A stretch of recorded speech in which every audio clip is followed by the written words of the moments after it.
Purushottampur sea beach. গতদিন এখানে আমরা আশ্রমে থেকে এই নির্জন সমুদ্র সৈকতে সময় কাটিয়েছি। যারা সেই ভিডিও দেখেননি তারা দেখে নিতে পারেন, আমি ডেসক্রিপশন বক্সে লিঙ্ক দিয়ে রাখবো। আজ আপনাদের এমন এক সমুদ্র সৈকতে নিয়ে যাব যেখানে আজ পর্যন্ত কোনো পর্যটক যায়নি। এতটাই অফবিট সেই সি বিচ, যা পায়ে হেঁটে 8 কিলোমিটার যেতে হয়।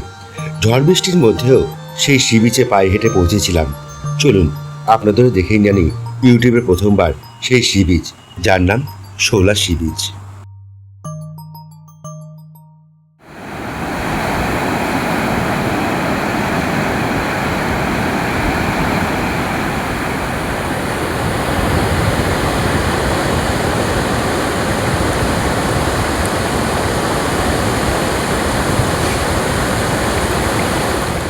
এই যে আমার পিছনে এই দিকটা দেখতে পাচ্ছেন, এই দিকটা হচ্ছে, ওখানে রয়েছে মোহনা। মোহনা বলতে পিচুবনী নদী যে রয়েছে, সেই পিচুবনী নদীর সঙ্গে এই বঙ্গোপসাগরের কিন্তু সেখানে কিন্তু ওখানে মিলনস্থল, ওটা মোহনা ওটা। আর আমি যেদিকে দাঁড়িয়ে আছি, আমার যে এই পাশে এই দিকটা হচ্ছে মন্দারমণি। এই সোজা গেলে পাবে মন্দারমণি, আর এই সোজা গেলে পাওয়া যাবে হচ্ছে বঙ্গোপসাগর আর হচ্ছে পিচুবনী নদী মোহনা। আমি একটু ওই দিকেই যাবো, কারণ সবাই তো ওই দিকটা দেখায়, ওই দিকটা কেউ দেখায় না কিন্তু আসলে। চলুন ওই সৌন্দর্য আপনাদের একটু দেখিয়ে নিয়ে আসি, কেমন ওই জায়গাটা। এই সমুদ্রের আওয়াজগুলোই না সত্যি মনকে ভীষণ নাড়া দেয়। তো আমি বলবো যে অবশ্যই একবার কিন্তু যদি কখনো এই পুরুষোত্তমপুর আসুন, তাহলে কিন্তু এই বিচ থেকে, যে বিচে সবাই যায় অ্যাকচুয়ালি, তারপর আর কোথাও যায় না, তো সেই বিচের থেকে সোজা একদম আপনি যেদিকে বগুড়ান জলপাই ঠিক সেদিকে আপনি হাঁটতে থাকুন যতদূর সম্ভব। কারণ মর্নিং ওয়াক তো সবাই করেন না আপনারা, তো সেই জন্য বলছি আপনাদের কিন্তু ওয়াকিংটাও হবে। আর যদি মনে করেন কাল সকালবেলা যাবেন, সেটা আপনারা যেতে পারেন, সকালবেলা অনেকটা টাইম থাকে কিন্তু। এবং কালকে সকালে ওয়েদার কেমন হবে আমি জানি না, তা আমি ভাবছি আজকে যখন এসেছি, যখন আজকে ঘুরে আসি, তা আজকে চলে এলাম। নাহলে আপনাদের জায়গাটা না দেখাতে পারলে আমার এই ভিডিওর সার্থকতাটা খুব বেশি ভালো হতো না, সেই জন্য আমার যাওয়ার। এবং আমি নিজেও দেখবো জায়গাটা, জানি কেউ তো দেখাইনি আজ পর্যন্ত তখন ইউটিউবে, আমি একটু দেখার চেষ্টা করি না। আর কেমন মেঘটা করেছে দেখুন আজকে, হঠাৎ হঠাৎ বৃষ্টি আসছে, আবার হঠাৎ হঠাৎ করে এরকম মেঘ চলে আসছে, আবার কখনো কখনো রোদ উঠছে। অদ্ভুত ওয়েদার। গ্রামের ভিডিও তো আপনারা অনেকেই দেখেন, আর সেখানে আমি দেখেন যে সব জায়গায় কিন্তু আমি এরকম হেঁটে হেঁটে ঘুরে বেড়াই। আজকেও এখানেও তার কোনো কিছু কিন্তু কোনো নিয়ম বদল নেই, এখানেও সমুদ্রের ধার ঘেঁষে বীজের ওপর দিয়ে এখন ঘুরে বেড়াচ্ছি, আর সুন্দর সুন্দর দৃশ্য দেখতে পাচ্ছি। আর সব থেকে ভালো লাগছে লাল কাঁকড়াগুলো দেখে।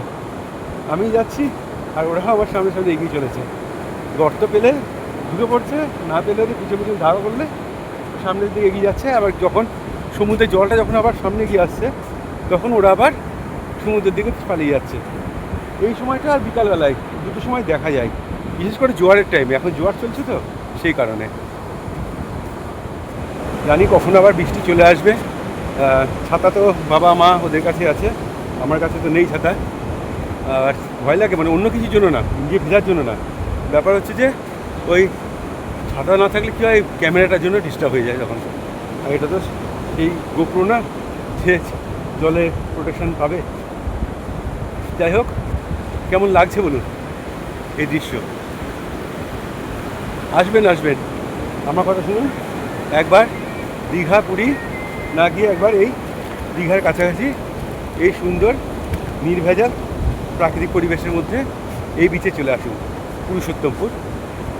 বলবেন কাঁথি থেকে যেভাবে এসেছি সেইভাবে। দেখি এখানে এক দাদা মনে হয় ছোটো ছোটো মাছের যে বাচ্চাগুলো হয় না, ওগুলো মনে হয় সমুদ্র থেকে জোগাড় করেছেন।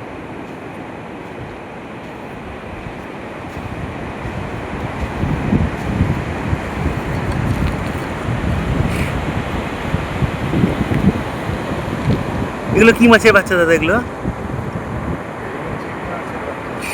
চিংড়ি? ও, মানে এগুলো নিয়ে গিয়ে আবার সেই পুকুরে ছাড়বেন নাকি?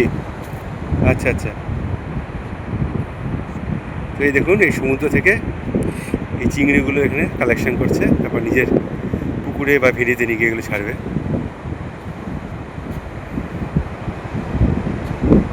বা অনেকে এগুলো নিয়ে গিয়ে বিক্রিও করে। এই দিকটা এবার দেখুন, যেহেতু এদিকে মানুষজন তো কেউ আসে না, সেই জন্য এইদিকে লাল কাঁকড়ার পরিমাণটা কিন্তু আরও বেশি এদিকে, আগের তুলনায় কিন্তু অনেক বেশি এদিকটায়।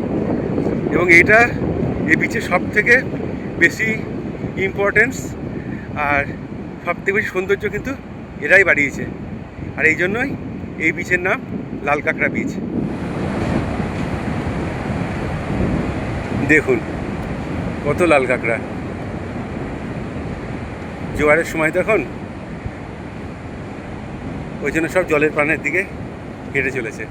আর আমার এপাশে দেখুন, বলতে পারেন এগুলো কী পাতা,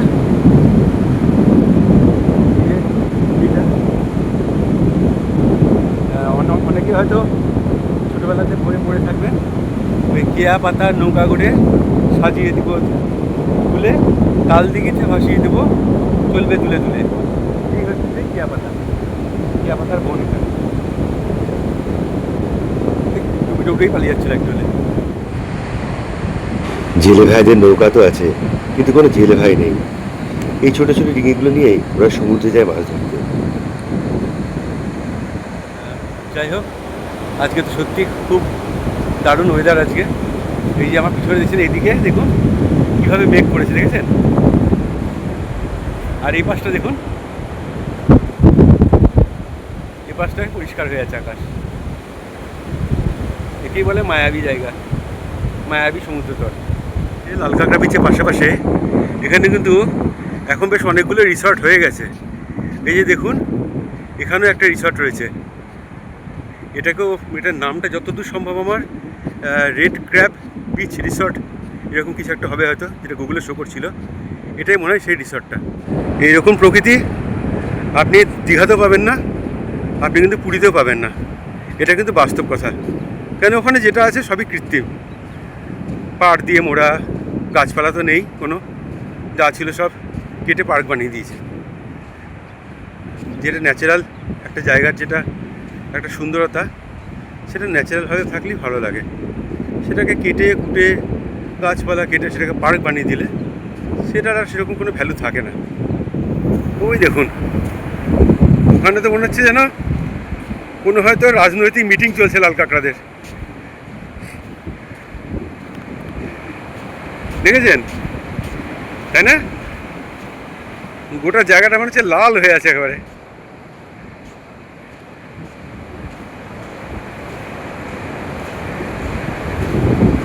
এখানে পরিমাণটা অনেক বেশি, বলছি না কোনো রাজনৈতিক মিটিং চলছে মনে হয় এখানে।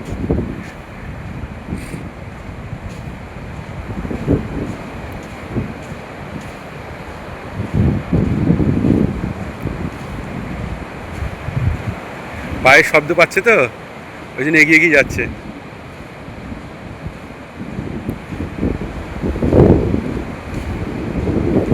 আমি ওই যে একটু জোরে হাঁটছি, ওরা আরও জোরে হাঁটতে লাগছে।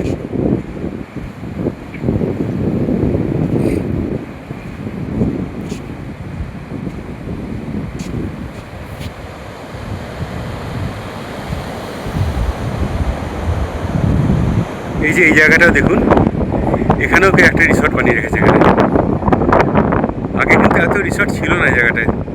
আসলে মানুষ এখন অফবিট জায়গাটা বেশি পছন্দ করছে, তো তাই এখন এসব জায়গায় অনেক কিন্তু রিসর্ট গড়ে চলেছে।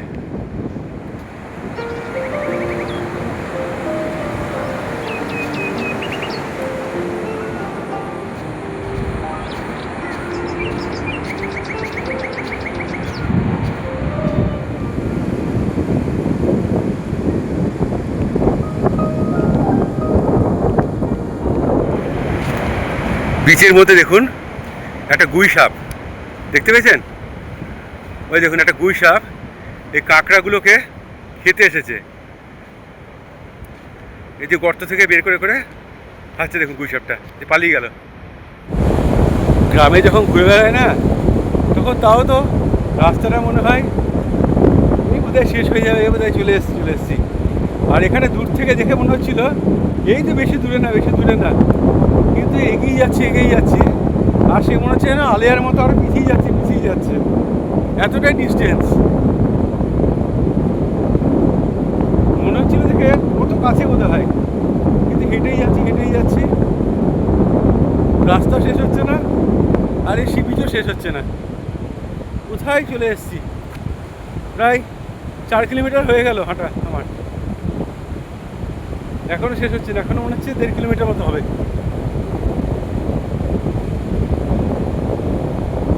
শুধু বৃষ্টিটা না হলে ভালো, কারণ আমার কাছে কোনো ছাতা নেই, কোনো প্লাস্টিক নেই যে আমি আমার যে ইনস্ট্রুমেন্টগুলো আছে সেই ইনস্ট্রুমেন্টগুলোকে আমি বাঁচাতে পারবো। আর এখানে মাথা গোজার ঠাঁইও কিচ্ছু নাই। চলুন দেখা যাক, এসেছি যখন তখন ওই আমার একটা জেদ আছে, সরি, এসেছি যখন শেষ দেখেই ছাড়বো কেমন জায়গাটা। আর আমি গুগল ম্যাপ দেখে আসি তো, সেই জন্য আরও চেষ্টা করি সেটাকে এক্সপ্লোর করতে। আর যেগুলো কেউ কোনোদিন এক্সপ্লোর করেনি সেগুলো আমার বেশি ভালো লাগে এক্সপ্লোর করতে।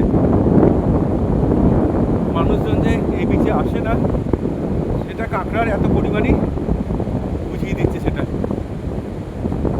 এই যে এখানকার লোকাল দাদা বৌদির সঙ্গে দেখা হলো, তো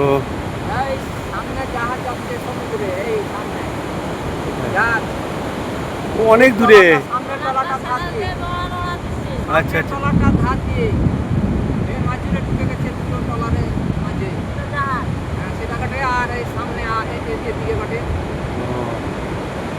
আপনারা যান না ওখানে ট্রলারে মাছ ধরতে? আপনারা যান ট্রলারে? আচ্ছা আচ্ছা,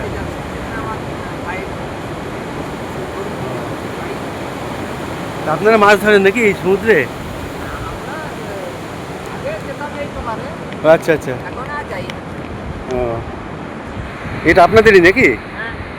কি মাছ হয় এখানে?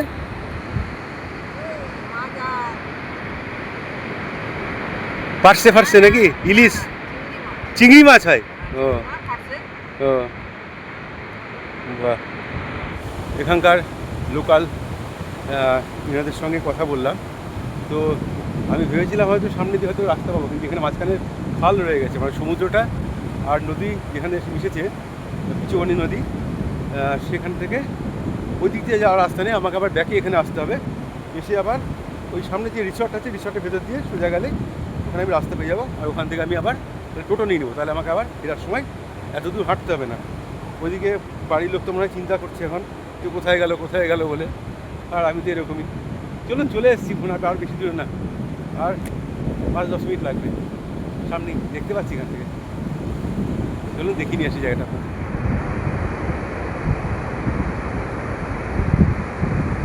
বৃষ্টিতে একদম ভিজে গেছি, আর এখানে মাথা গোজার কিন্তু মানে কোনো ঠাঁই নাই, কী করা যাবে? যাই, চলে এসেছি প্রায়, যেটা দেখানোর জন্য আমার এত দূর কষ্ট করে এখানে আসা, সেই সিনটা আপনাদের দেখাবো। আপনারা বলবেন সত্যি কিছু দেখলাম বটে, হ্যাঁ একটু কষ্ট করে অনেক হাঁটতে হয়, এটাই যা। হ্যালো দাদা, হ্যাঁ তো চলুন, এরকম অপরিচিত মানুষদের সঙ্গে কথা বলতে ভালো লাগে। এখানকার স্থানীয় মানুষ যারা ভীষণ ভালো, এরা ভালো মনের মানুষেরা। চলে এসেছি সামনে, ওই হচ্ছে পিচুবনি নদী, আর এখানে সাগরের সঙ্গে নদীর মিলন হয়। অনেক তো মোহনা দেখেছেন, দীঘার মোহনা দেখেছেন, অনেকে পুরীর মোহনা দেখেছেন, আর আমি আপনাকে দেখাই পুরুষোত্তমপুর বিচের মোহনা, যেটা আজ পর্যন্ত আপনাদের কেউ দেখায়নি। এই লাল কাঁকড়া বিচেই এই জায়গাটা রয়েছে, এরকম প্রাকৃতিক পরিবেশের মধ্যেই আছে, এটা একটা হিডেন জেম। চলুন তাহলে শুরু করি দেখানো।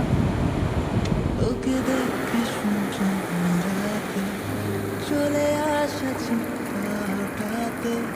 শান্ত অশান্ত সময়, তুই কেন থাকিস না পাশে? বরবাদ হয়েছি আমি তোর অপেক্ষায়, শুরু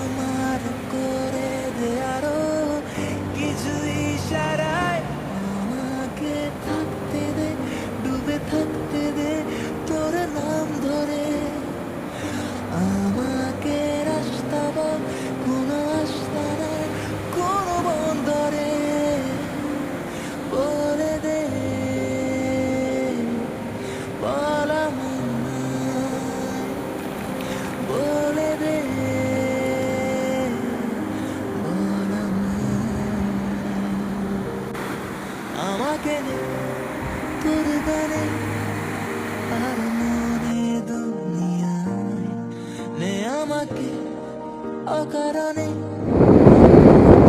অনেকক্ষণ পর একটু রোদ উঠলো, এতক্ষণ তো ভীষণ বৃষ্টি হচ্ছিল। আর এই যে এখন সাগর থেকে এই ট্রলারটা দেখুন এখন এই নদীতে এসে ভিজছে।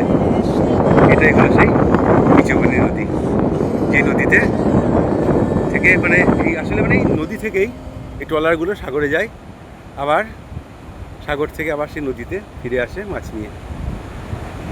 কেমন লাগলো জায়গাটা? দারুণ না? চলে আসবেন এরকম জায়গায়।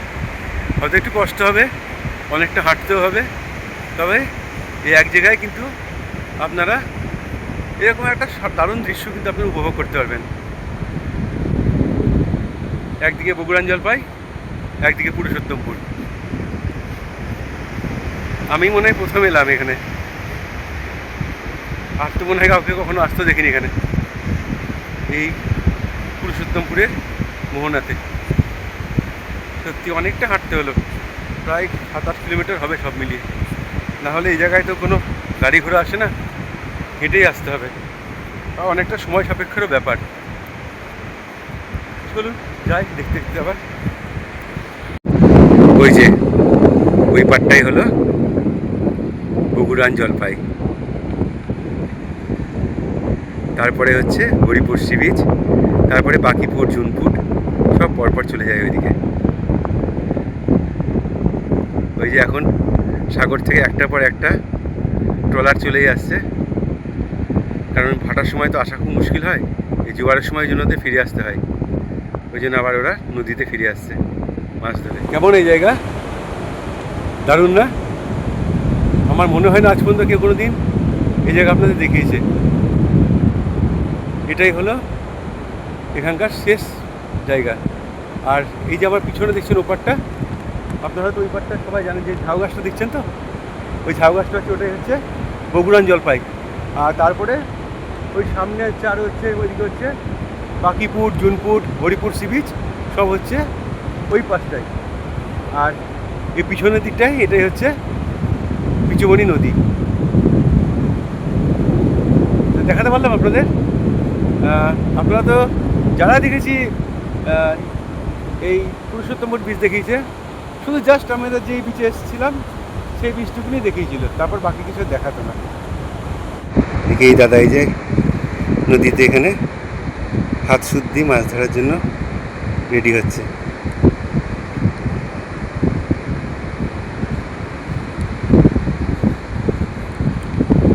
আসলে এই সাগরের যে মাছগুলো রয়েছে না, সেই মাছগুলো ওরা তো নোনা জলের মাছ, আর ওরা এই মিষ্টি নদীর জলে আসতে ভীষণ ভালোবাসে। ওখানে দেখুন, ওখানে একজন হাত শুদ্ধি মাছ ধরছে।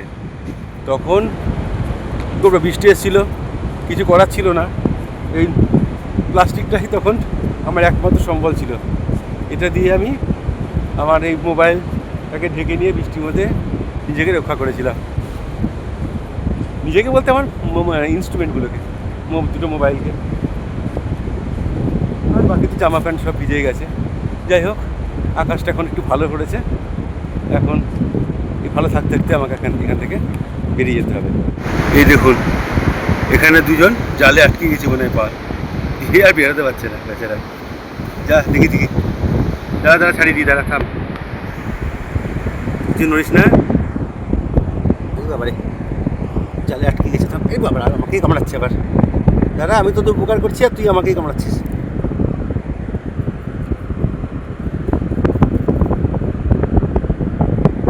বাবারে, থাক তোর হাউকাতেই, তাহলে আমার পক্ষে সরানো সম্ভব না। তা ঘুরিয়ে আমাকেই কামড়াচ্ছে। অবশেষে ওদের পা দুটো ছাড়াতে পারলাম। মানে এক হাতে ক্যামেরা ধরে ওইভাবে হয় না কিছু, আর বেচারা আটকে পড়েছে, না পারছে বেরাতে, না পারছে যেতে, কী করবো। আর সত্যি বলছি, এই বিচের এই প্রাণীগুলোর মনে হয় আমি বোধহয় প্রেমে পড়ে গেছি। আমি এত ভালো লাগছে না লাল কাঁকড়াগুলো দেখতে। আমি যেহেতু আমার বাড়ি থেকে যখন প্রথম দীঘার প্ল্যান করেছিল, আমি তখনই বলেছিলাম আমার দীঘা যাওয়ার একদম ইচ্ছা নেই, আমার এইসব জায়গায় আসতে বেশি ভালো লাগে, এরকম নির্জন নিরিবিলি জায়গায় যেখানে পর্যটকের ভিড় কম খুবই, আর এদের সঙ্গেই বেশিক্ষণ আমি কাটাতে পারবো সময়।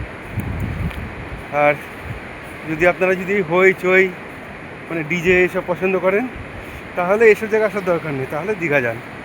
আর যদি মনে করেন যে না নিজের সঙ্গে কিছুটা সময় কাটাবো, কিছুটা প্রকৃতির সঙ্গে সময় কাটাবো, তার মধ্যে আবার এত সুন্দর সমুদ্রের কাছে, তাহলে আমি বলবো এই জায়গায় চলে আসুন, এই জায়গায় কোনো বিকল্প নেই। তোমার কথাতে স্নিগ্ধ ছোঁয়াতে কেটে যায় সারাদিন সারা রাত। সাক্ষী হবে আজ মেঘলায় আকাশ বয়ে নেই যদি ধরো এসে হাত। তবু আজ বলছি তুমি আমারই, যদি থাকো পাশে হেরে যেতে রাজি।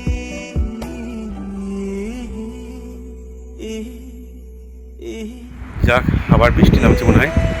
আর এখানে রিসর্টের মধ্যেই একটা ঘর, চালাঘর রয়েছে এরকম, এখানে ভালো পজিশনে। এখানে একটু দাঁড়ালাম দেখি, আর এখান থেকে দেখুন ওই নদী থেকে ছোটো ছোটো খাড়ি হয়ে এরকম জল এসে ওই সমুদ্রে গিয়ে মিশেছে ওখানে গিয়ে। বিচের পাশ দিয়ে একটা মেঠো পথ ধরলাম, আর এগুলো সব জেলে ভাইদের বাড়ি। এখানে কি দারুণ পরিবেশ, তাই না? আবার আশ্রমে ফিরে যাচ্ছে এখন। আজকে ভিডিওটি এখানেই শেষ করব। দেখা হবে আবার পরবর্তী ভিডিও মন্দারমণি সমুদ্র সৈকত নিয়ে। নতুন বন্ধুরা যদি কেউ এই ভিডিও দেখেন তাহলে অবশ্যই সাবস্ক্রাইব করে আমাদের পাশে থাকবেন। আজ আসি তাহলে।